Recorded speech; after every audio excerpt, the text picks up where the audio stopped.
আফগানিস্তানের কুনার প্রদেশের সারকানি জেলায় ক্ষেপণাস্ত্র হামলা চালিয়েছে পাকিস্তান সেনাবাহিনী। স্থানীয় সূত্রের বরাত দিয়ে এই তথ্য জানিয়েছে খামা প্রেস।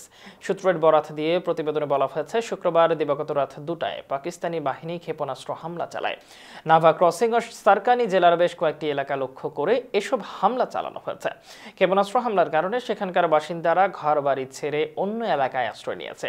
তবে তালেবান সরকারের পক্ষ থেকে আনুষ্ঠানিকভাবে এই হামলা সম্পর্কে এখন পর্যন্ত কোনো মন্তব্য পাওয়া যায়নি। কাবুল নামের প্রতিবেদনে বলা হয়েছে, সীমান্তবর্তী কুনার প্রদেশে পাকিস্তান বাহিনী কয়েক ডজন ক্ষেপণাস্ত্র হামলা চালিয়েছে। স্থানীয় সূত্রের বরাত দিয়ে কাবুল নৌ বলছে, শুক্রবার রাতে পাকিস্তান বাহিনী সারকানি জেলার বিভিন্ন গ্রামে অন্তত 50টি ক্ষেপণাস্ত্র হামলা চালিয়েছে।